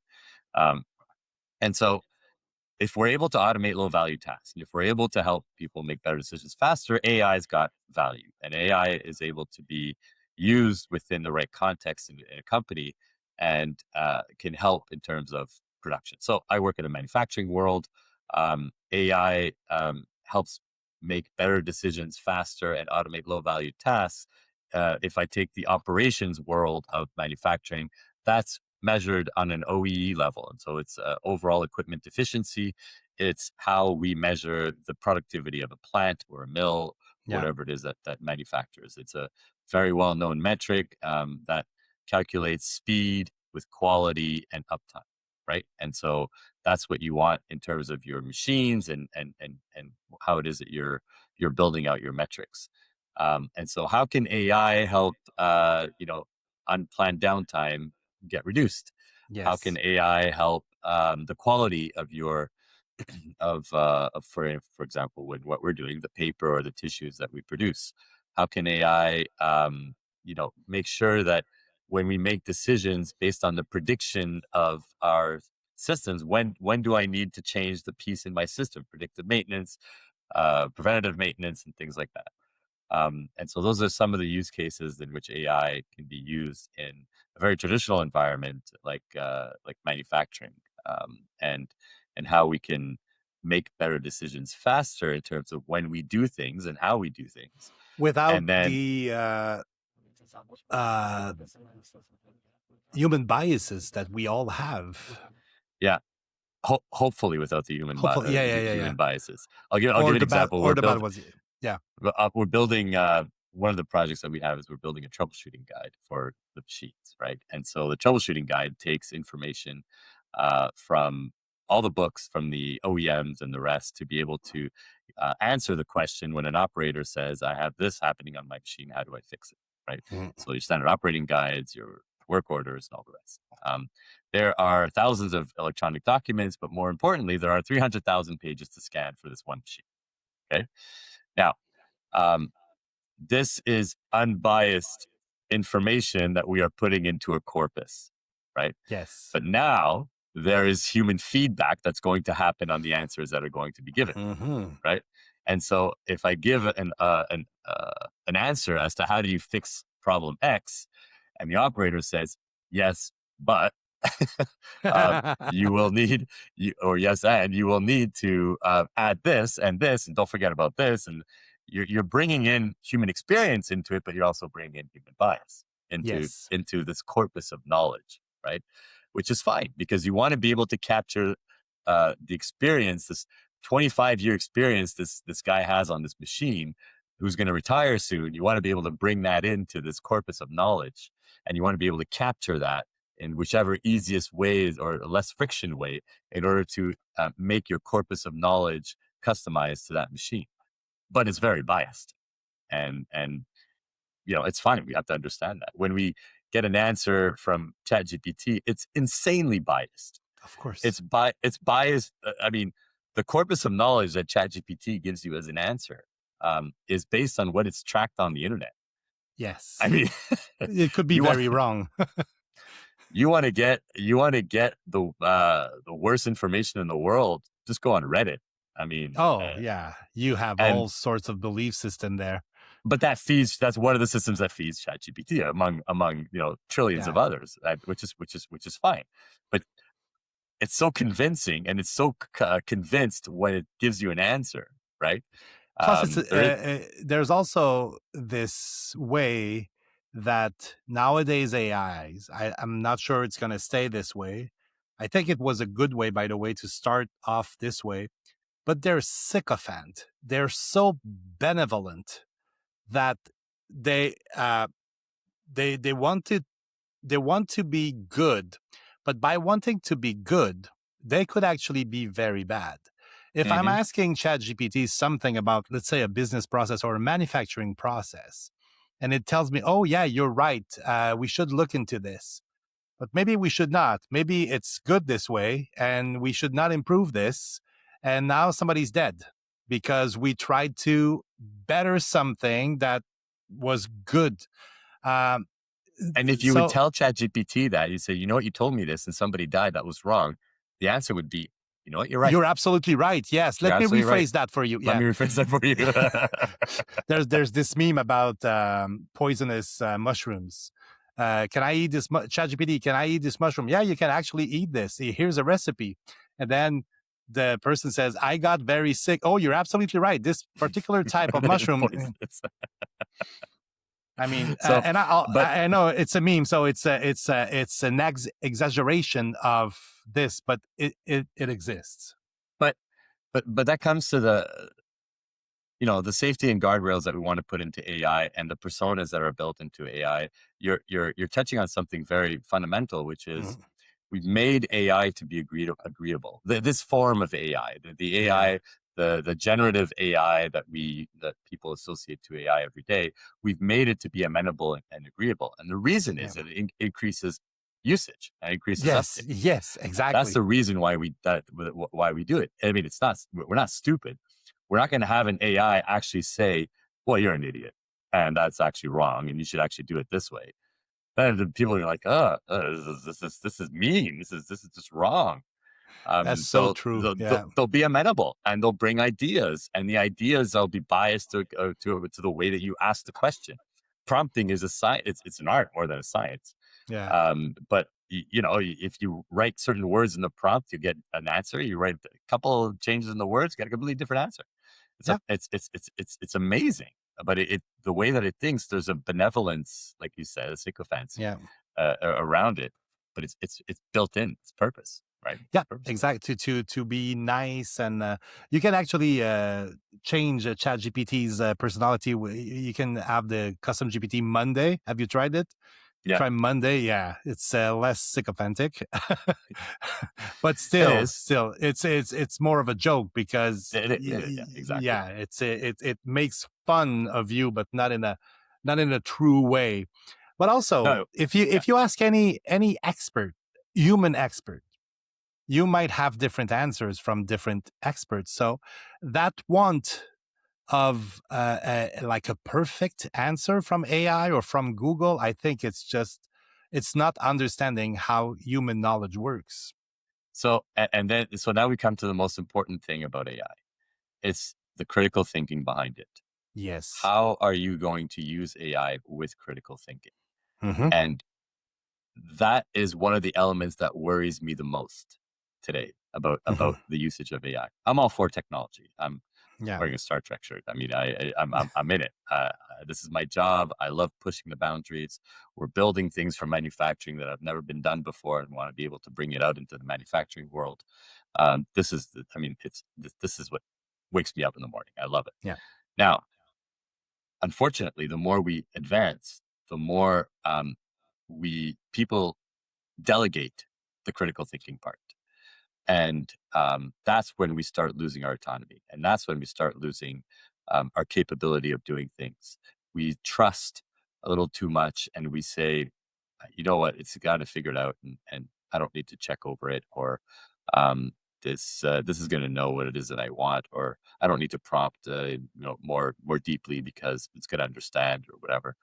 It's the critical thinking part that really worries me about anything, about, Yeah. Yeah. I mean, in general in society, we're in I a was gonna lack of say, yeah. we're in a session of lack of critical thinking, and we're in 2026 for those listening. Just look at history and what's happening today. Mm-hmm. We are in a deep lack of critical thinking in our society today. Yeah, and Uh, we live in an era where we have like blunt statement in the news or in the political scene about stuff, and if you live by somebody said something about Twitter back in the days. If you live by 140 characters, you're gonna die by 140 characters, which is a riff that's a on nice if you way. live by the Yeah, sword, the you're sword, gonna you die let by the die by sword. the sword. I love it. And I think we're there. Even though even on Twitter or X, you can write more than 140 characters, people still uh, not discuss. They communicate with statements and dogma. Um, and Because if you don't, then it requires you to actually listen. It yeah, requires you to be empathetic. It requires you to have critical thinking. It and requires vulnerable. you it requires you to be vulnerable. It requires you to be authentic. It Hmm. requires you to be able to look at yourself and say, maybe I am wrong. Woo! We don't want that to happen. We got to be careful. That anxiety That's feeling. no. Th- So we feed this idea that we are right, and that if I'll just shut you down with one line, and that's it. There's I'll no tell you a debate. I story. mean, we go back to the idea that there's no debate anymore. I'll tell you a story because I proud myself into thinking that I'm a critical thinker, but I have my biases too. I published my book last week, and it's Congratulations, by the way. thank you. I wasn't fishing for compliment, but I made a mistake when I uploaded my manuscript. So the first two people who bought my book bought a book with an introduction with spelling mistakes in it. Mhm, So Amazon did a little spell check something. So I messed up something, mhm, and I realized it very quickly.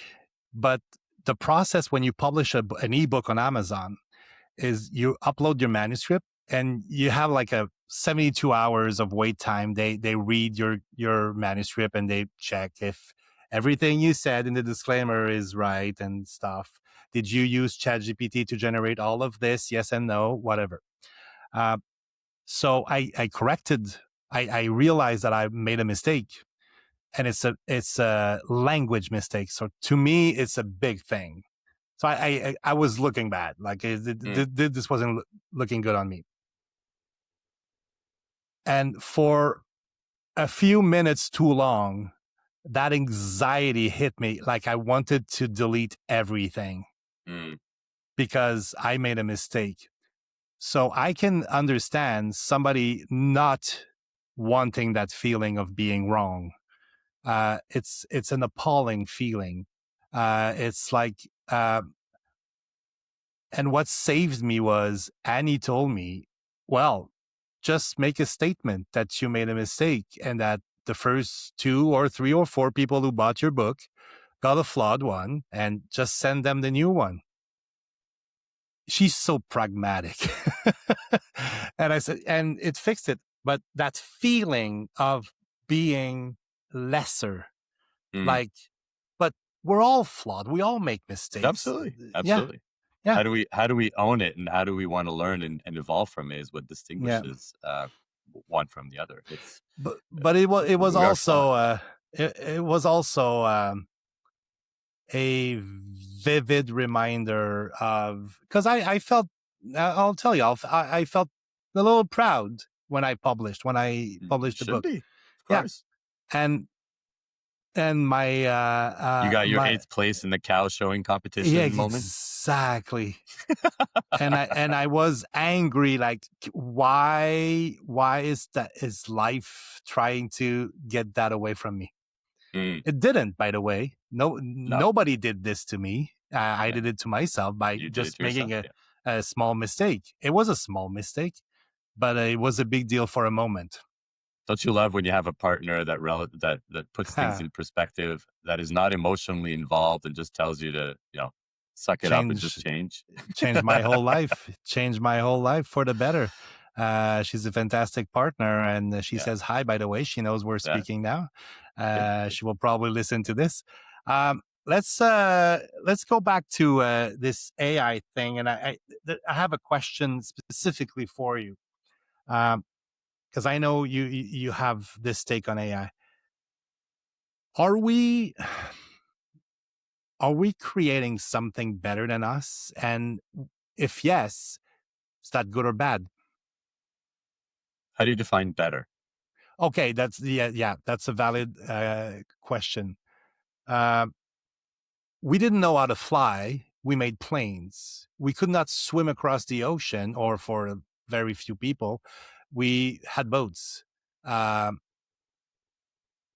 Most people uh, cannot write properly. They can read, they can understand language, written form, in the written form, but writing is something different. Um, and now generative AI compensates for this. I'm not a Mm, musician. I now compose music using AI, and of course, yeah. I'm not going to publish. It's for my own entertainment, but Okay, it's uh, it's the yeah. only way I can make music. So better in the sense that, not better people, but better at things, or capable at things that Ah, we there it is. yeah, Capable. yes, Okay, all capable, right. yes, Very different. Capable is yes, very different than better. Yes, are becoming more capable. hmm, Um, we are producing. We're going to be able to produce more. Um, but then you get into the theory of demand and supply, right? yes, And we're going to have a whole lot more supply with less demand. And uh, basically, we're going to be producing slop, which is yeah, what's being produced. A lot of what AI is being produced now, and so the slop is going to get better and better, but it's still going to be slop, and it's still going to be stuff that wasn't authentic. And so we're going to start generating this feeling. You're already starting to see it a little bit now. When something is produced, we start having this first reaction: is this AI? Or the person says, I did this on my own, it's not AI. Right? We're starting to see that yeah, now, right? Somebody does a nice picture and they post it on, and they have to write in the caption, this is not AI, right? We're, yes, we're, we're we're starting to develop this instinct of saying, trust me, this is authentic. And we are going to start valuing authenticity. We're going to consume slop. We always consume slop, and the slop is going to just be better and better consumed. yeah, We can now generate videos in the newest iteration of the video generation. We can now do CGI videos that cost millions of dollars to do in Hollywood. We can produce it with a prompt and have a 30-second video that like would have cost $1 million, right? yeah, and it's good Um, enough. and it's good enough to get the story across and what it is Yeah, that we want to do. We're producing better and better slop. That's what it is. yeah, Now, where's the authenticity going to come in? How are we going to value the musicians that are actually talented versus you who produce your who produce your music? Yeah, No offense. yeah, exactly. So how do we and I think we're starting to see two paths, right?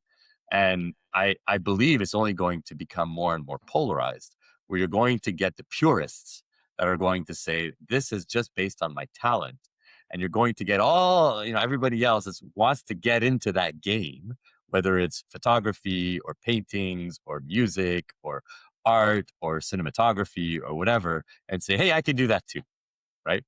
And produce their own stories. Now, there's value in both. And we're going to go into extremes in both as we do as human beings. But there is value in being able to have tools to be able to tell a story you weren't able to tell before, right? And so instead of having this barrier to entry to be able to have a movie done, to be able to tell a story, you're now going to be able to do it on your own. Yeah. Fantastic. So, but there's going to be so much of it. And how is the cream going to rise to the top of the storytelling that you're going to be able to do with the tools? And So so the cow is back now. because we're back to the cow. It's going to become the theme of this whole conversation. Where's the cow? So the I I think there's going to be a, a, a a group of people that are going to still want this purest experience, right? Yes. Still want Hmm. this the singer who is going to sing directly to them, acoustic with his guitar, Hmm. and give them lyrics he thought of and wrote himself from experiences that he's had in his life. We're going to want that Oh, authentic do you experience. remember that movie, The Fifth Element? Yeah, of course. Yeah. So the opera singer in that scene doesn't exist. It's all digitally made. The voices, and I remember when people learned that nobody sang this really. I mean, it was so Uh, high. so high, but there's this. I'm going to say Asian because I don't know which kind, but Asian women who actually sang it kind of very close. Wow. I think she has a range of like 8 or 9, Octaves. That's whatever. fantastic. Yeah, Yeah. yeah, exactly. But this was made up. But the sentiment we all had listening to it was Being real. betrayed. But Yeah, yeah, but but before we knew, it was before we knew, real. you're right. You're right. Um, Right. Good point. and so let me a quick story. So the title of this podcast is The Long and Winding Answer, which is a riff on the Beatles' The Long and Winding Road. Road. Yeah. The story of that song is actually how the Beatles created everything. It was during the time where the Beatles were separating. Uh, Hmm. John was going away. Ringo didn't care, and Paul was angry. Um, and Paul wrote The Long and Winding Road, which was the road in front of his ranch where he actually he wrote the album Ram. He bought a ranch, and there was a long and winding road that led to Abbey Road Studio. Oh, okay. All It's right. not a love song. It's a song to John. Oh, It's okay. yeah, It's good but to know. so while I was researching for this podcast, I stumbled upon the story of that song because when every time I wrote the long and winding, that came up. The road came up. The way they built the song was Paul had an idea about the long and winding road that leads to your door and nothing more. And then John added some lyrics. They worked it out over like I think a week. And Ringo came up with something about the chorus. It's These are the Beatles. It's not Paul McCartney who created a song and published it under the Beatles. The four of them worked on something. Hmm. The bass, the piano, Hmm. the Hmm. strings, and the lyrics. And the lyrics weren't finished when they got into the studio. They finished it there. Wow. They helped each other. And there's even something about the producing part where they added some strings that John didn't agree with, but it stayed in the song because the Beatles all agreed with the producer. So it's this creative process. We can use AI to trigger this creative process in ourselves. Yeah. I use it to just question whatever I write. Yeah. Yeah, it's a And it's great beautiful. tool. And it's a fantastic, but it's a tool, right? And It's a tool. Yeah. it's like fire when fire came out. It's like a knife Yes. when the knives came out. It's like the internet when the internet came out. It's a tool. You Yeah. can use it for good. You can use it for bad. But if you use it with critical thinking, you can do a whole lot more. Yeah. Now, But I want to go back to this purist idea. yeah, Of course, I'm going to be moved by this opera singer who can have that range or do that one note that will make me like my skin crawl. But it's a sound.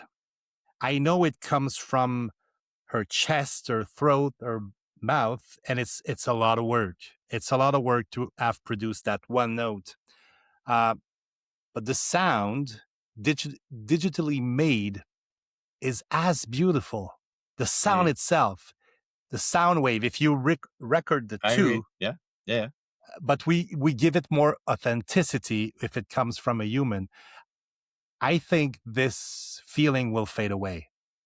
I think we will see the value of whatever it is produced by whoever for itself. I started a conference about AI with a quote that said, ChatGPT, something about ChatGPT will destroy youth or something, critical thinking for in the youth. mhm.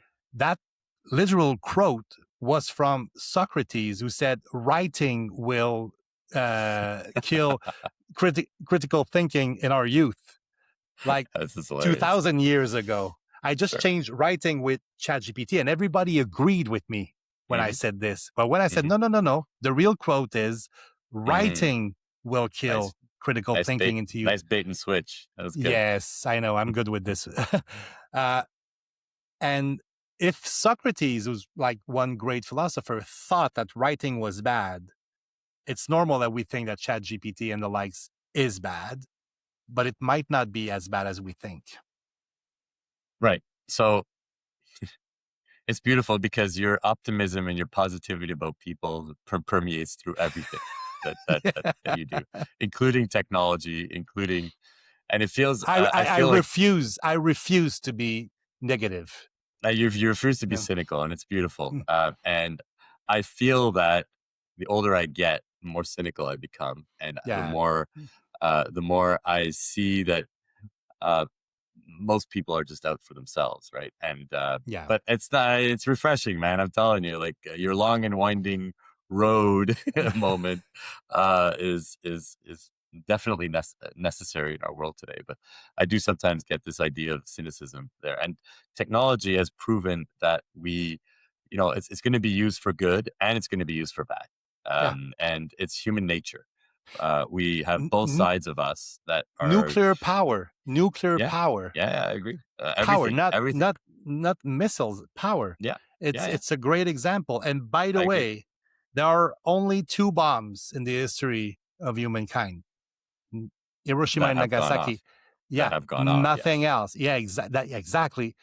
And that fear, I'm from the generation, I was born in 1970.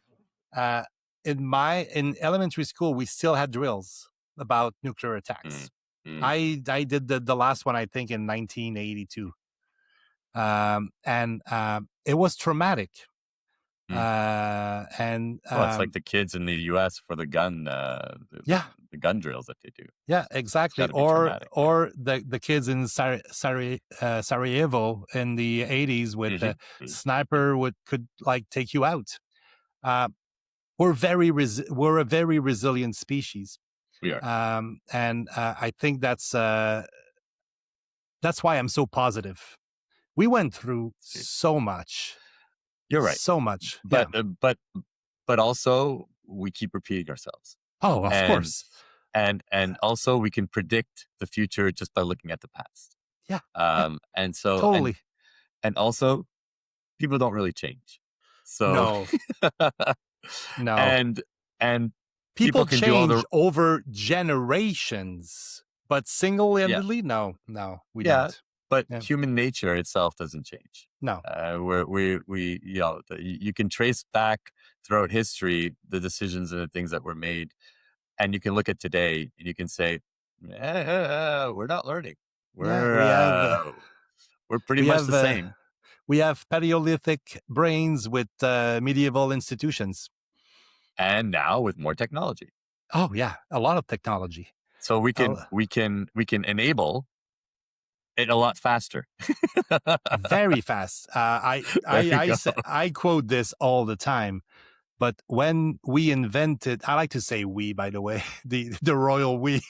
When we Sure. invented the wheel, it was the pottery wheel for pottery making because we needed to put the water, the drinkable water, into some vessels. Hmm. It took 200 years to put that wheel on the side and make a chariot out of it. Yeah. So 200 years. the invention actually isn't the wheel. The invention is the axle, right? Exactly. Yeah. When you look into the history of what it is that that how things were done, we talk about the invention of the wheel. The wheel wasn't a fan. I mean, it was something The round that you round, rolled. yeah, exactly.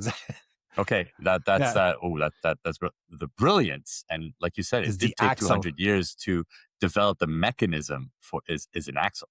Yeah. And that's the genius. That's when everything started developing. Is when Yeah. when we were able to have an axle. Absolutely. Yeah. Yeah. And now it feels like every invention, every innovation takes like milliseconds. Yeah. We didn't have ChatGPT yesterday, now we do. Now we Yeah. also have version 5 and a plethora of other tools that do so much more, so much Yeah. better, and so much worse. Yeah. That it's kind of a it's not to me it's not scary. To some people I think it is scary. To me it's breathtaking. So Yeah. so what we're saying is that people don't change. Technology helps us enable things even faster now.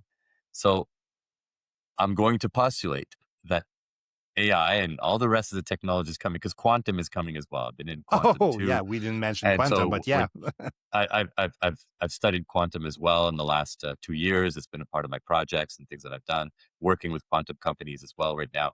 And when you mix quantum and AI together, I mean, the Somewhere possibilities else. Yeah. are virtually endless. I mean, I'm in Star Trek territory here, Yeah. and We're developing warp it's speed. we are, and I really believe my postulate is that what we are doing is just enabling human nature, the good and the bad side of it, even more. Yeah. So technology is just a megaphone or a catalyst to what it is that we have inside. And it's just a demonstration of, and when when when each piece of technology comes out, we learn to use it for good, but we also learn to use it for our own benefits for bad. Right. Yeah. And that's what it is now. The only difference now is the speed at which we're doing it and the the breadth and the range that it's taking us now. That's what it is. And my question that I ask myself is, where is the breaking point? At what Yeah. point can human nature be so amplified that it breaks us?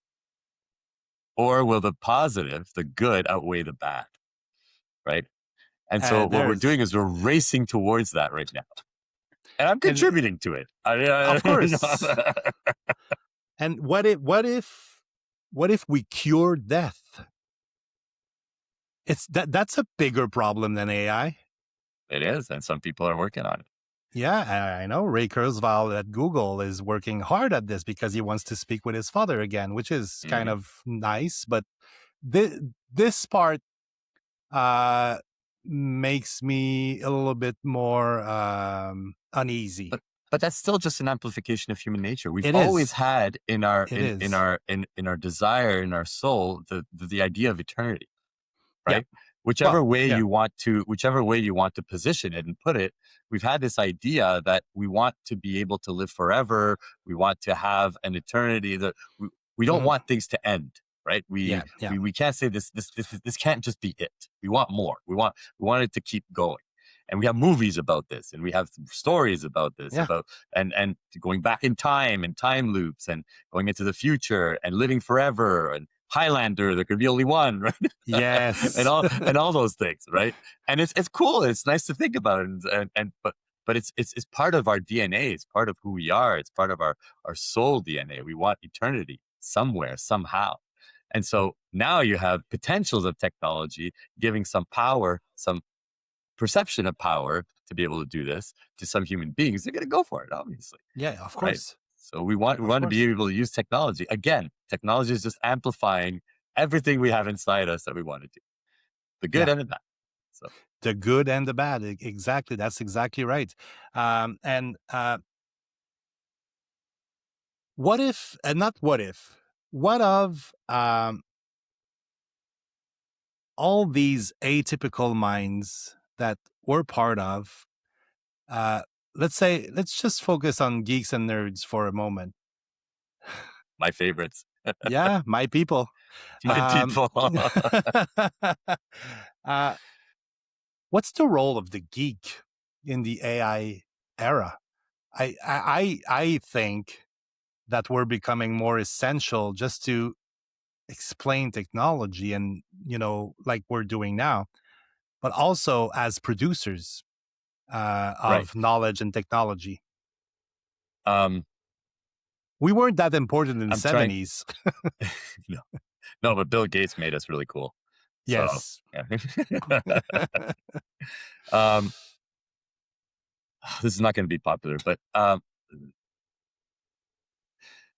what is feeding our systems today of AI, our general knowledge corpus that we have, humanity's general knowledge corpus that we have, Good and bad. is good and bad, mostly bad. Yeah. And it's because the brilliant minds haven't produced as much content as those who believe their opinions are brilliant. Hmm. Plus, they're a Uh, minority. If there's 1% of geniuses in the human history, there's 1% of the production. right. Now, unfortunately, we're not at the point of weighting knowledge. It's all on an equal basis. A Yeah. Reddit post is on an equal basis as published paper or Through whatever sheer availability. through sheer availability and in the general corpus and in the understanding of the answer and how we prompt and everything to get to that to get to that Yeah. point. I wish that we could valorize um, the genius content that is there at the same level as the trolls. I Yeah. wish that we could find a way to um, upvote or give a thumbs up or weight higher things that would change our world. Um, there are a, an uncalculable amount of fundamental research papers that are on desks and on Yeah. shelves and accumulating dust Or that could bins. change our world. Yeah. And some of it is political, some of it is IP law, some of it is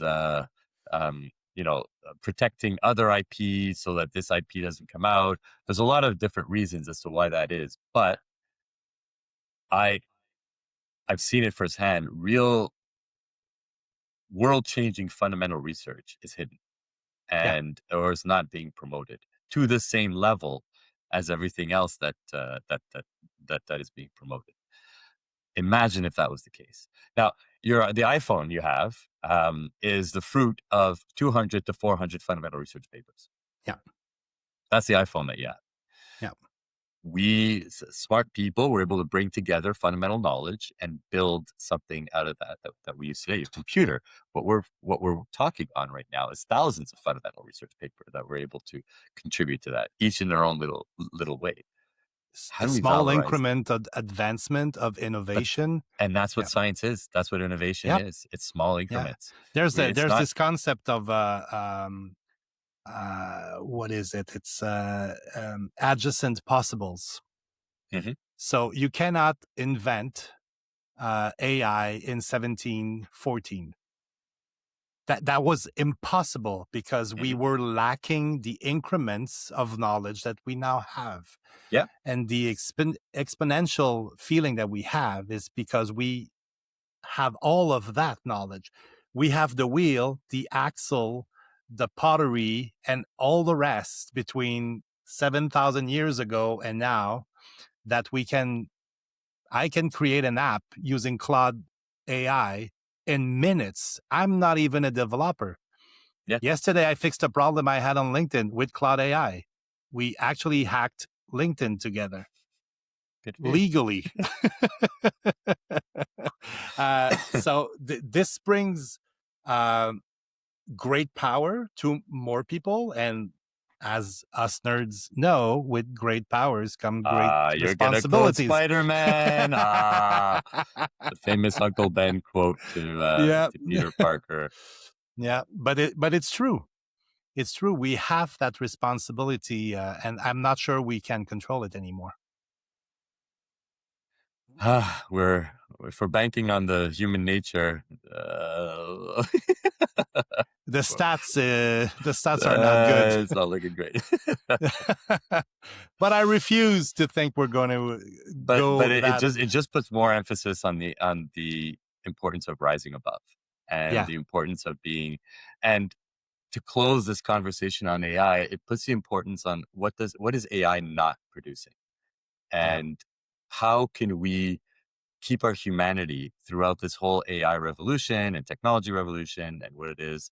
And really it comes down to a lot of callbacks of what it is that we talked about. It's empathy, it's critical thinking, it's grace, it's the notions that you are a human and you are worth and you have value and you need to think about what is being done and counterbalance that with your value system and your value set and ask questions why and ask the five whys to go to the deep of the problem Yeah. and really get to what it is that makes you you and hopefully we don't outsource too much of that to technology, Yeah. says the technologist. Yeah, but I think we're the right ones to say that. I want to ask this question forward that was asked last week. Uh, when or how did you notice your difference in ways of thinking and uh, yeah, just in Hmm. ways of thinking? Hmm. And has it It's a been good question. hard? Poor me. I was such I was a a rejected. genius. I was a I was young genius. genius. I was so rejected, and just because of my genius, nobody loved me. No, I have a very different, story. I had a very blessed childhood, and I was teacher's pet for my whole primary school. Yeah, I being the award whore that I am, didn't start late. I was started very early. In grade 4, there was a general knowledge contest that was given throughout all the schools in Montreal or in Quebec or whatever. And they would post up on the wall all the different types of questions of general knowledge yeah, that would be there. And then you'd have a test and you'd have to take the test.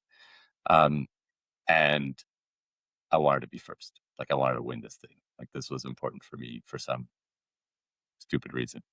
yeah. I did. So grade 4, I won second place. Grade 5, I won second place again or first place. And then grade 6, I won first place. And I, The accomplishment of a lifetime at the time. it was, and you look back now, you're like, really all it Yeah, was I is know. memorizing. I It know. I know. wasn't, was, Wrote a yeah, but, but it was this, this thing of saying, wow, I did general knowledge. No, it's not. And if my no, kids would have done that, I would have said, okay, you can memorize. But, I I was very, very lucky to have very encouraging, very empowering teachers that, which is one of the reasons I say that yeah, they're not paid enough, and it's the people that influence the world the most, is the yeah, teachers. and Hmm. especially primary school teacher. My Yeah. mother was a kindergarten teacher for 25, 30 years, and she It's influenced the mine. formative years. Yeah. Yeah, she formed parts of our society, right? Yeah. And so I was encouraged heavily with that. High school, you hate your body, you're growing. It's a bunch of changes. I was the nerd. I was the geek. I was able to help out the jocks and the rest, but I was bullied. Yeah. I'm not saying it's to be pitied, but you look back No, no. now, it was very acceptable behavior at the time. But being stuffed in a locker or being pushed around or kicked or laughed at was, I mean, you were bullied, Yeah. and so you figure out, okay, I'm different. And I grew up with this idea of respect towards women, overt respect towards women, and it was different in some of the scenarios that I saw in high school and the rest. And I, I don't know, it was it, I had a different upbringing, and I think my mind uh, put me in a place where I think desperately wanted to belong, Yes. desperately Oh, wanted to yeah. belong So much. So much. to I wanted to be with the cool kids. I wanted to be in the cool crowd. I wanted that, and it took years for me to say, "Hey, this is who I am. I'm going to own it, Yeah. and I'm going to just be who I am." It helps when you have a partner that valorizes the person that you are, and that you're able to go with that. But man, I remember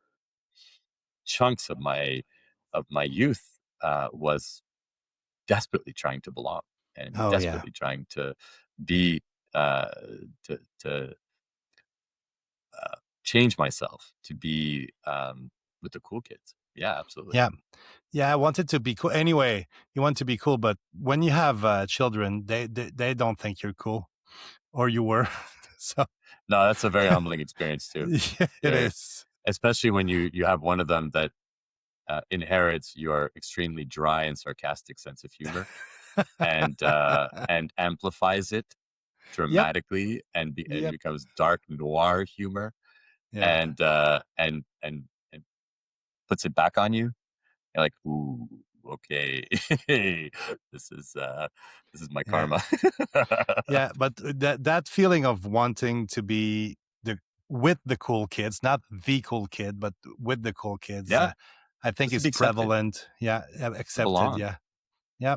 I'm not answering the question completely, but No, you I am are. saying Yeah. that I'm saying it's a journey. It was a journey, and I think the older you get, when you're well surrounded by people who valorize the differences that you are and that you make, you your vibe attracts your tribe. You end up attracting the kind of people that you are. You end up becoming a little more It's a confident. chapter. It's a chapter of my book. The Finding vibe attract finding your finding your tribe. tribe. Yeah. Yeah. Yeah, of course it is. I read it. I mean, what? Yeah. 200 page launched last week. Yeah, yeah, sure. You're a fast reader. Yeah. This is why I'm bringing it up right now. Sure. Do you have a question to put forward for the next guest? Of course, yeah. Thinking atypically is a blessing and a curse. Hmm. It's something that can be used for good and for bad. Um, I would love to know how your next guest has reflected on how to use the atypical thinking for good, and how this person guardrails themselves from using it for bad. That's a very good question. I'll try to answer it myself one day. It's a hard one. It's not an easy one. Yes. It's a question that demands a lot of self reflection. Yeah. And humility. I still don't have a perfect answer for it, and it's something that That's why you ask it obviously, forward. that's why I'm asking you forward.